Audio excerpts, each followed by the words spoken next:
when it comes to this time of year and we get to this show, I kind of go back and I relive some suppressed memories is what I like to say. Because I call this show Fireworks in Your Real Estate Deals. What are some of the things that can blow up a real estate deal and cause havoc? Everybody likes to say, man, real estate's so easy and I'm not even sure what you guys get paid for. And you hear little snippets like this occasionally. And it was really interesting as I was prepping for the show. I was talking to a realtor in Oregon last week, and she had been an agent about a year and a half, had another part-time job to kind of help pay the bills. And I just checked in with her, and she's not in our market. And I said, hey, how are things going?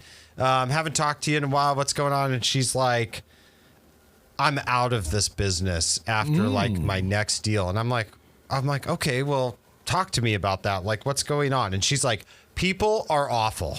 That was, and then like end of sentence. And I'm like, okay, what's going on? And so she had a couple deals, like she had one or two deals that went pretty well, but then she got into a deal where she had a client who had put a significant sum of earnest money down, $25,000 earnest money. And they had a home inspection. Well, at the home inspection, they found a bunch of problems. Like, for instance, the crawl space had standing water in the crawl space, like a couple inches of water. There were some issues with some roofing. There were some HVAC. It was like significant damage, $50,000, $60,000, $70,000. Well, she was talking to the seller on the phone because this was an unrepresented seller. The seller's agent was not available. And she said, the seller said, hey, I want to know what's going on. She's like, hey, my buyer's probably going to back out. Well, I want to know what's going on. Send me over the inspection report. Well, being a newer agent, she didn't realize that the particular contract that they were using had a clause in it that says if you deliver the inspection report to the seller without the seller's written permission, you're going to waive your financing contingency. Well, being a newer agent, she didn't realize what was happening, and she sent that inspection report over to the seller. And the seller had done multiple transactions and was pretty savvy with what was going on. And so he reviewed it, looked at what was in it, and then she called and she said, hey, my buyer is backing out. I'm going to send you the rescission and return request the earnest money, the $25,000 to be returned. And the seller said, well, you actually waived your right to that, so I'm going to be keeping that $25,000. And she said, you told me on the phone that to send you the report. And he's like, hazy memory, wasn't in writing, don't know about that. And that's where she comes up with the catchphrase, people are awful, in her mind. And I felt bad for her because real estate can be an amazing career, and it's how we make our living and live our life. And it's been amazing to us. But that experience early on ruined her in that profession, because she did realize, though, there's also some learning curves that go into that, and who you're working with and who your designated broker is and the type of things you're running by them. Because, in that moment, she realized that eventually she was going to be personally liable for that $25,000. She was the reason her buyer might have lost that $25,000. So the number one thing that I put down for fireworks in a deal, and that story is just a great example of it, is missed deadlines for inspection items or mishandling the inspection report. It is like every year we go back and look through that, and I say, that is a major firework.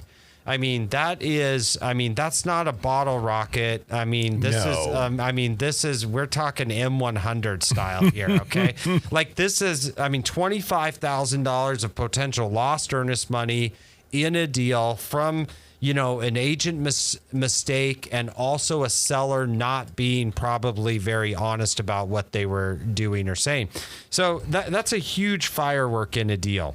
The other thing that can happen is in those cases, if you don't watch those deadlines for inspections, you can waive your inspection without even knowing it. Ooh. So like a buyer generally has, many of our contracts that we see have a 10-day inspection period. And it is written to say, if you do not give notice of dissatisfaction within that 10 days, then the inspection agreement is satisfied and the contingency is waived. So on day 10, if you have not delivered your dissatisfaction, your notice, and properly delivered it, and you're taking time to get bids and you miscalculate the days, and on day 11 you send over a request with 4 or 5 items on it, there are times when if you've missed that deadline, the seller's going to be like, hey, this is a great list for you, but it's not a list for me anymore because you were supposed to respond yesterday at 9 p.m. You didn't. You waived your inspection. I'm not considering anything on this list. And then, I mean, a real problem is if you were an agent that messed that up, then you're going to have a very difficult conversation with your buyer. So those are things that can cause major fireworks within deals. So that was my number one that I put down. Okay. The second item that I put down from this year, major fireworks in deals. John, if you can believe this, in honor of America's birthday, this deal is about the British causing problems in one of my real estate deals in Tri-Cities. Okay. Still the British causing issue. And I love the British, but facetiously, the British causing a problem in one of our deals. We had a deal this year where we had a hard closing date, and it was contingent, though, upon a home selling near London. Oh. And the way that they do real estate in England is there is not in the contracts an exact closing date. Oh. It's interesting. There is a meeting of the minds. The best way I can describe this is when all the contingencies have been met, there's a meeting of the minds, and then you can proceed to schedule the settlement. Okay, and part of this has to be done in a court. So then you're subject to the courts. So if you look at their contracts, and trust me, we had to review all of these before we made the decision whether to be contingent or not. And then our seller had to look at them and then get some legal advice with that. So when you're looking at that, you're like, okay, well, we have to. These contracts aren't written like ours in the U.S. We have to have a date on ours. So we have to put a date down on ours. And so we put down a date, and everything was looking fairly well, like we were sort of going to meet the date. Okay. And they close in England and then realize because of foreign currency laws and a federal banking law that they can only transfer 50,000 pounds a day from England back here to the U.S. So now, let's just say on a $600,000 house, we've got 9 days of transfers that we have to wait on. So we had to extend the closing in that case. And at the end of the deal, it did close. But trust me, there were fireworks. There were fireworks in the deal. People are like, are these rules even true? They're looking it up. The seller's upset. The buyer's agent is trying to convince the client that, hey, no, this is going to be okay and we're going to get this done. So I would say that having too many Brits in your deal can be a firework in your deal. That was a firework that we had in the deal this year. So the next one that I wrote down that happens is there are other ownership interests at the time of putting a house on the market that are not disclosed or clearly known. So, for instance, you list a house. You're dealing with an individual. You order what's called a preliminary report of title, and you get that, and it shows that the house is vested in this individual you've met and been dealing with. So you get an offer on the house quickly, and then you go through a home inspection, and you agree on repairs to do for the home inspection. And then you get a call from the title company. And the title company says, hey, we've completed the full title report, and we see what appears to be a record of divorce, but we don't have a copy of the divorce decree. And so when they finally get that from an attorney, they go through and look at it, and they see that part of the ownership interest, it does not 100% lie with the individual you've been dealing with. It is now gives a percentage of that interest to the other spouse.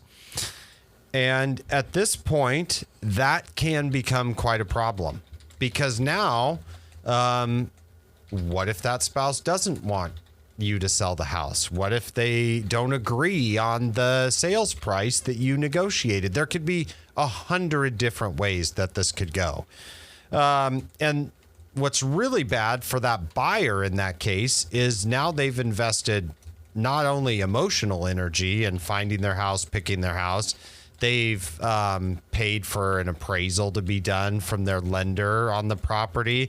They've paid for a home inspector to go out and do that. Maybe they've given notice to cancel their lease where they were renting. So this poor buyer in this situation has all of these costs that they've laid out. And now, through no fault of their own, they might not be able to close on this property. That is a absolutely massive firework that can happen in those deals. Same type of thing that we run into with estates and trusts as well is, do you have all parties in the estate found? You know, you might be dealing with one sibling, and there could be a long lost other sibling that has, you know, and they'll be like, oh man, we haven't heard from that person in 20 years. Well, they're still in the trust, you know, or they're still on title. And so it doesn't matter if you've heard from them or not. We are going to have to hear from them to decide, you know, if title can insure this property and we can close and transfer ownership. So unknown ownership interest in a property can cause a massive, massive firework inside a deal. The next thing that I wrote down, it really comes down to there's actually a saying that we as realtors have, and that is, are you truly an agent until you've bought an appliance for one of your clients? Like, because you either missed something, there was a misunderstanding on the contract, a seller took something that they were supposed to leave. Like, I really feel like they should withhold the realtor designation. NAR should not give you your realtor designation until you have purchased an appliance for clients. Sometimes you feel like an appliance dealer. And so this comes down to what I call sellers take things from a house that were spelled out in a contract that they were supposed to leave. So, for instance, you represent the buyer, you negotiate in the contract, you clearly had written down on there that the seller was supposed to leave the refrigerator, and that they were supposed to leave the washer and dryer. And so you go to the walkthrough 2 days before closing. Everything looks great. They're moving, but they're not completely moved out. And closing happens, and you go over to the house so excited to give the keys to your buyer, and you walk in, and the beautiful French door stainless refrigerator that was in the kitchen is gone. It's gone. The seller took it with them, and now they're in a moving truck that is now somewhere around Wyoming on their way to Tennessee, and they have that $4,000 refrigerator in the back of their moving truck. and you call the other agent and you say, hey, other agent, your seller, it looks like they took the refrigerator. I'm looking at the purchase and sale agreement. It clearly says they were supposed to keep the refrigerator.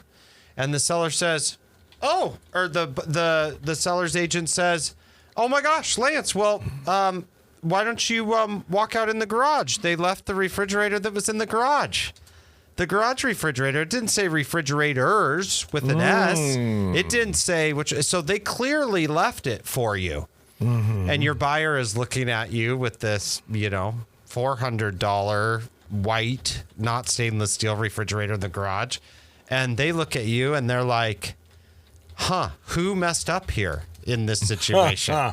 And so, so you look at that and you say like, oh my gosh. And you only do that one or two times in your career before you start to do things like when you ask for a refrigerator, you start to be very specific and you say the refrigerator in the kitchen and also the drink refrigerator in the bar downstairs and also the refrigerator in the garage. In fact, I want 3 refrigerators.